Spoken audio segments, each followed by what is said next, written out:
નમસ્કાર વિદ્યાર્થી મિત્રો, રીપી લર્નિંગ હબમાં હું ભરત તરસરિયા આપનું સ્વાગત કરું છું. મિત્રો, આજના લેક્ચરની અંદર ઉષ્માગતિશાસ્ત્ર એટલે થર્મોડાયનેમિક્સનો પ્રથમ નિયમ અને ઉષ્માધારિતા તેમજ વિશિષ્ટ ઉષ્મા આધારિત આપણે એમસીક્યુ જોઈશું. બે પાર્ટ હોય તો આ લેક્ચરની અંદર આપણે પહેલો પાર્ટ જોઈએ છીએ. 100 ગ્રામ એલ્યુમિનિયમની તપેલીની ઉષ્માધારિતાનું મૂલ્ય કેટલું અને વિશિષ્ટ ઉષ્મા આપેલી છે 0.2. તો વિશિષ્ટ ઉષ્માની આપણી પાસે ડેફિનેશન શું છે કે વિશિષ્ટ ઉષ્મા છેદમાં દળ, એકમ દળ દીઠ ઉષ્માધારિતાને વિશિષ્ટ ઉષ્મા કહે છે. તો એના પરથી આપણને આવશે મિત્રો ઉષ્માધારિતા HC બરાબર MC. M છે 100 ગ્રામ, વિશિષ્ટ ઉષ્મા છે 0.2, એટલે આપણને કેટલું આવશે મિત્રો 20 કેલરી પ્રતિ ગ્રામ આવશે. આપણો જવાબ કયો આવશે? સી આન્સર આવશે. ગેમા ખ્યાલ છે આપણને CP/CV એટલે ગેમા. ઓકે, અચળાંક આપેલો છે CP/CV = ગેમા 5/3 હોય. 5/3 હોય તેવા આદર્શ વાયુને અચળ દબાણે ગરમ કરવામાં આવે તો તેને આપવામાં આવતી ઉષ્માનો કેટલો ટકા ભાગ કાર્યમાં વપરાશે? તો થર્મોડાયનેમિક્સનો પ્રથમ નિયમ આપણે જાણીએ છીએ.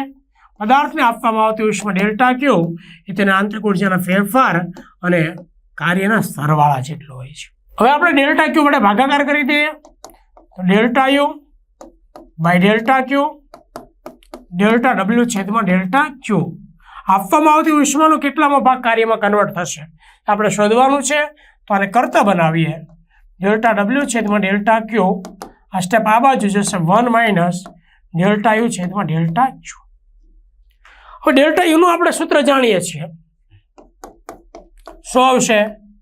NCV ડેલ્ટા ટી અને શું આવશે ડેલ્ટા ક્યુનું? NCP delta T. Delta T ઉડી જશે, N ઉડી જશે, ડેલ્ટા ડબલ્યુ બરાબર ડેલ્ટા ક્યુ 1 માઇનસ CV/CP. પરંતુ આપણો જે ગુણોત્તર છે ને મિત્રો એ CP/C1 છે, એટલે આનું વ્યસ્ત કરવું પડશે 1/CP/CV. તો અહીંયા શું આવશે મિત્રો? 5/3 છેદમાં મૂકે 3 ઉપર 5 નીચે આવશે. 5 લસા 5 - 3 2/5 આવશે. ડેલ્ટા ડબલ્યુ છેદમાં ડેલ્ટા ક્યુ. પર્સન્ટેજ શોધીએ છીએ આપણે. ડેલ્ટા ડબલ્યુ છેદમાં ડેલ્ટા ક્યુ into 100%, 2/5 into 100%. તો કેટલા આવશે? 20 into 2 40%. આપણો આન્સર કયો આવશે? એ આવશે. નેક્સ્ટ જોઈએ છે ત્રીજો MCQ.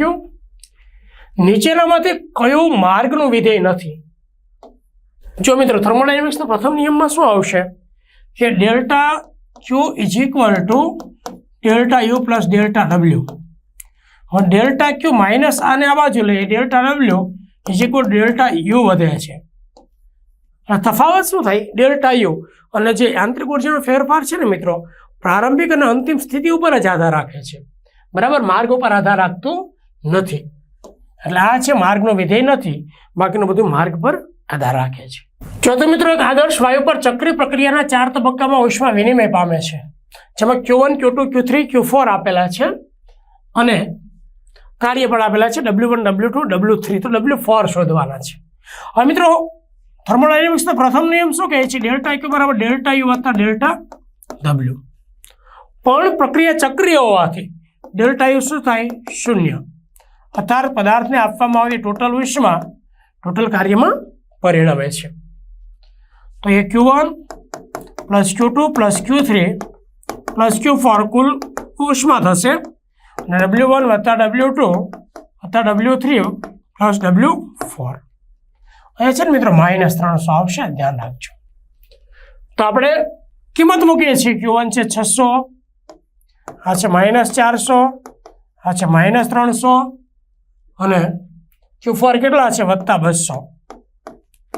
W1 300 છે, -200 છે, -150 છે વત્તા W4. એટલે આ કેટલા આવશે મિત્રો? ઋણમાં -700 આવશે અને +800 આવશે, એટલે આ 100 જ આવશે. અને અહીંયા કેટલા આવશે? 300 માઇનસ 350 એટલે માઇનસ 50 આવશે. માઇનસ 50 પહેલી બાજુ જશે એટલે પ્લસ 50 તો 150 જૂલ થશે. ડી જવાબ આવશે. નેક્સ્ટ પાંચમું, અચળ દબાણ એક વાયુને 1500 જૂલ ઉષ્મા ઉર્જા આપવામાં આવે છે અને વાયુ પરનું અચળ દબાણ આટલું હોય તથા કદમાં થતો વધારો 2.5 × 10⁻³ હોય તો આંતરિક ઉર્જામાં થતો વધારો શોધો. ડેલ્ટા ક્યુ બરાબર ડેલ્ટા યુ વત્તા ડેલ્ટા ડબલ્યુ. તો ડેલ્ટા ડબલ્યુ શું આવશે મિત્રો? P delta V. બરાબર, અચળ દબાણે થતું કાર્ય પી ડેલ્ટા વી છે. ડેલ્ટા ક્યુ આપણે ડેલ્ટા યુ શોધવાનું કહીએ છે તો delta Q minus P delta V. Delta Q કેટલા છે? 1500. આ કેટલા છે? 2.1 × 10⁻5 અને ડેલ્ટા વી કદમાં થતો ફે વધારો 2.5 × 10⁻3. આ 1500 છે. આમનું આપણે સાદુરૂપ આપીએ તો 10⁻2 થશે. બરાબર, 25 2.1 × 2.5 બેમાંથી 1 પોઈન્ટ કાપી નાખીએ 25 × 21 માત્ર. તો પેલા 20 × 25 કરીએ તો કેટલા થશે? 500 થાય અને વત્તા 25 એટલે 525 થશે. તો કેટલા હશે? 975 આવશે ડેલ્ટા યુ. ઓકે. નેક્સ્ટ, અનુક્રમે M1 M2 M3 દળ ધરાવતા તથા C1 C2 અને C3 વિશિષ્ટ ઉષ્માવાળા 3 પ્રવાહીઓના તાપમાન આપેલા છે એનું મિશ્રણ કરવામાં આવે તો મિશ્રણનું તાપમાન કેટલું? તો મિશ્રણનું વિશિષ્ટ ઉષ્મા તો શું થશે મિત્રો? M1 C1 વત્તા M2 C2 વત્તા M3 C3. પણ તાપમાન બધા માટે ડેલ્ટા થીટા સમાન આવશે અને સ્વતંત્ર છૂટા છૂટા હતું ત્યારે બધા માટે અલગ. M1 C1 T1 વત્તા M2 C2 T2 વત્તા M3 C3 T3 છેદમાં આવશે મિત્રો delta theta. M1 C1 T1 વત્તા M2 C2 T2 વત્તા M3 C3 T3 છેદમાં M1 C1 વત્તા M2 C2 વત્તા M3 C3. તો કયો મિત્રો જવાબ આવશે? આપણો જવાબ આવશે સી. મિત્રો 8મો MCQ, એચના 8 મોલના એક પરપોટાને પાણીમાં ડુબાડવામાં આવે ત્યારે પાણીના તાપમાનમાં 30°C નો વધારો થાય છે તો એચના વિસ્તરણ દરમિયાન કેટલી ઉષ્મા ઉમેરાય છે? તો મિત્રો અચળ દબાણે વિશિષ્ટ ઉષ્મા કેટલી થશે મિત્રો? તો બરાબર NCP ડેલ્ટા ટી. તો H2 માટે કેટલા આવશે? CP 5/2R આવશે. તો Q બરાબર NCP ડેલ્ટા ટી 5/2R આવશે. N 8 મોલ છે મિત્રો 5/2R અને ડેલ્ટા ટી કેટલા છે? 30. R એ સાર્વત્રિક વાયુ નિયતાંક છે 8.31 × 30 તો આવશે 4 × 5 20 20 × 30 એટલે કેટલા આવશે? 600. 8.31 6 × 48 એટલે 5000 આજુબાજુ આવશે 500 જૂલ આવશે. કયો આવશે જવાબ? ડી. એક થર્મોડાયનેમિક્સ પ્રક્રિયામાં જુદા જુદા માર્ગે ફરી અનુક્રમે 3 જૂલ 6 જૂલ 12 જૂલ ઉષ્મા શોષીને શરૂઆતની અવસ્થા પરથી અંતિમ અવસ્થા પર તંત્ર પહોંચે છે.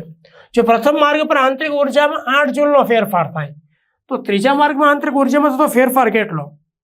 તો મિત્રો આંતરિક ઉર્જામાં થતો ફેરફાર છે ને એ માર્ગ પર આધારિત નથી, પ્રારંભિક અને અંતિમ સ્થિતિ પર આધાર છે. કોઈ પણ માર્ગે જાઓ તો આંતરિક ઉર્જામાં ફેરફાર તો એનો જ થવાનો છે. એટલે જે પ્રથમ માર્ગ પર થયો એ જ બીજા કોઈ પણ માર્ગ પર થાય. એટલે આ જવાબ કેટલો આવશે? 8 ના 8 જૂલ જ આવશે. ત્યાર પછી થર્મોડાયનેમિક પ્રક્રિયામાં ચોક્કસ દળવાળા વાયુનું દબાણ એવી રીતે બદલાય છે કે જેથી વાયુના અણુઓ 20 જૂલ જેટલી ઉષ્મા ગુમાવે છે. 20 જૂલ ઉષ્મા ગુમાવે છે એટલે શું આવશે? -20 જૂલ. ગુમાવે તો ઋણ. અને વાયુ પર 10 જૂલ કાર્ય થાય છે તો કાર્ય પણ અહીંયા મિત્રો શું આવશે? ઋણ જ આવશે. વાયુ વડે કાર્ય થાય તો ધન, વાયુ પર કાર્ય થાય તો ઋણ આવશે. જો વાયુની પ્રારંભિક આંતરિક ઉર્જા એટલે U1 40 જૂલ હોય તો અંતિમ આંતરિક ઉર્જા કેટલી? તમારા થર્મોડાયનેમિક્સનો પ્રથમ નિયમ ડેલ્ટા ક્યુ બરાબર ડેલ્ટા યુ વત્તા delta W. Delta Q minus delta W, U2 minus U1. Delta Q કેટલા છે મિત્રો? તો -20, -10, U2 છે 40, U1 40 છે, તો -20 -10 +10 એટલે -10 થશે. 40 આ બાજુ આવશે, +40 -10 30 જૂલ આવશે. કયો આપણો આન્સર આવશે મિત્રો? બી જવાબ આવશે. નેક્સ્ટ, એક વાયુતંત્ર 450 કેલરી ઉષ્માનું શોષણ કરે છે અને તંત્ર 200 કેલરી કાર્ય કરે છે, તો આંતરિક ઉર્જામાં થતો ફેરફાર તો સીધું જ છે મિત્રો. Delta Q is equal to delta you plus delta W. Delta you is equal to delta Q minus delta W. Delta ક્યુ કેટલું છે? ઉષ્માનું શોષણ કરે 450, આ છે 200, તો કેટલા થશે મિત્રો? 250 કેલરી આવશે. એ આન્સર આવશે આપણો. 100 ગ્રામ દળ ધરાવતા એલ્યુમિનિયમ ટુકડાની ઉષ્મા ક્ષમતા, એટલે આમાં પણ ઉષ્માધારિતા આવશે. ઉષ્માધારિતા શું આવશે મિત્રો? HC બરાબર MC. દળ છે મિત્રો 100 ગ્રામ, વિશિષ્ટ ઉષ્મા 0.2 છે, તો કેટલા આવશે? 20 આવશે કેલરી પર અંશ સેલ્સિયસ. પણ અહીંયા શું છે મિત્રો? આપણે 4.2 વડે જૂલમાં કન્વર્ટ કરવા માટે ગુણીએ છીએ, તો કેટલા આવશે? 84 આવશે જૂલ પર અંશ સેલ્સિયસ. ઓકે, કારણ કે જવાબ બધા જૂલની અંદર આપેલા છે, આમાં કેલેરી છે. નેક્સ્ટ, આપેલ પ્રક્રિયામાં પી વિરુદ્ધ વિના આલેખમાં એક ચક્રીય પ્રક્રિયા દર્શાવી છે. હવે ચક્રીય પ્રક્રિયા બાદ વાયુની આંતરિક ઉર્જામાં ફેરફાર અને ચોખ્ખા ઉષ્માનો વિનિમય કેટલો? તો મિત્રો ચક્રીય પ્રક્રિયામાં શું હોય? કોઈ પણ શરૂ થાય ને ફરીવાર તંત્ર ત્યાંનું ત્યાં પહોંચે એટલે આંતરિક ઉર્જાનો ફેરફાર પ્રારંભિક અને અંતિમ સ્થિતિ પર આધાર રાખે, તો આંતરિક ઉર્જાનો ફેરફાર શું આવે? 0 આવે, બરાબર. અને ચોખ્ખો ઉષ્માનો વિનિમય, તો ચક્રીય પ્રક્રિયાની અંદર શું આવશે? ચોખ્ખો ઉષ્માનો વિનિમય શું આવે? અહીંયા ઋણ આવશે, બરાબર. એટલે જવાબ શું આવશે? સી આવશે. નેક્સ્ટ, આકૃતિમાં દર્શાવ્યા મુજબ આદર્શ વાયુ 1, 2 અને 3 હાથ વડે રજૂ કરેલ અલગ અલગ પથ પર પ્રારંભિક I થી અંતિમ અવસ્થા F સુધી જાય છે, તો પથો પર થતું કાર્ય W1, W2 અને W3 હોય તો ત્રણેય વચ્ચેનો સંબંધ શું? તો મિત્રો અહીંયા શું આવશે? આ જે છે ને આ, બરાબર છે, આનું ક્ષેત્રફળ વધારે થાય, બરાબર, પછી આનું ક્ષેત્રફળ, અને ત્રીજા કિસ્સામાં શું આવશે? આનું ક્ષેત્રફળ. એટલે આનું આલેખનું ક્ષેત્રફળ વધારે થાય, એટલે પહેલું કાર્ય વધારે, બીજું આનાથી ઓછું, ત્રીજું આનાથી ઓછું, તો એ સંબંધ કયો દર્શાવે છે? એ દર્શાવે છે. 1 મોલ આદર્શ વાયુનું તાપમાન અચળ દબાણે 0°C થી 100°C જેટલું વધારવા કાર્ય કેટલું કરવું પડે? તો સીધું કાર્ય શું આવશે મિત્રો? દબાણ અચળ P ડેલ્ટા V. હા મિત્રો, આપણી પાસે આદર્શ વાયુ અવસ્થા સમીકરણ છે P બરાબર μRT, તો P ડેલ્ટા V બરાબર μR ડેલ્ટા T. તો અહીંયા શું આવશે? μR delta T. મ્યુ છે 1 મોલ, R છે 8.3 અને ડેલ્ટા T કેટલા લઈએ મિત્રો? 100 - 0, બરાબર છે, એટલે 100 આવશે. તો 8.3 × 10⁵ જૂલ.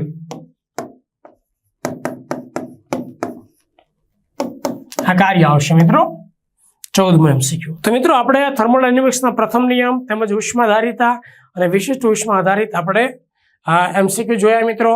ખૂબ ઉપયોગી છે જનરલની નીટમાં. હવે નેક્સ્ટ આપણે હજી પણ પાર્ટ 2 ની અંદર આમના જ MCQ જોઈશું. થેન્ક યુ મિત્રો.